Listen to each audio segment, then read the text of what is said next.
लातूरच्या सभेतून विलासरावांची ओळख पुसण्याचं वक्तव्य करणारे भाजपचे प्रदेशाध्यक्ष रवींद्र चव्हाणांना आता अजित पवारांनी प्रत्युत्तर दिलंय। लातूरमध्ये अजित पवारांनी घेतलेल्या प्रचार सभेतून विलासराव देशमुखांच्या कार्याचा गौरव त्यांनी केलाय, तर रवींद्र चव्हाणांचं थेट नाव न घेता त्यांच्यावर जोरदार टीकाही केली आहे। लातूरमध्ये येऊन इथल्या दिवंगत नेत्याबद्दल चुकीचं बोलणं महाराष्ट्र कधी खपवून घेणार नाही असा इशारा देत त्यांनी रवींद्र चव्हाणांच्या वक्तव्याचा समाचार घेतलाय।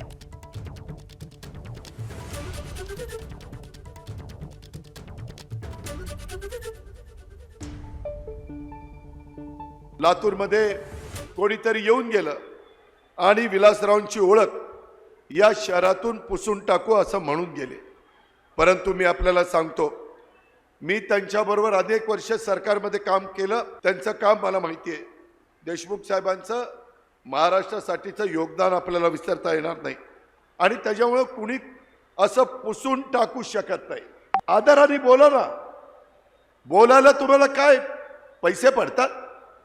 इथं यायचं, त्यांच्याच भागातल्या सुपुत्राच्या बद्दल अशा प्रकारचं वक्तव्य करायचं, हा महाराष्ट्र कदापि पण सहन करणार नाही। एबीपी माझा, उघडा डोळे बघा नीट।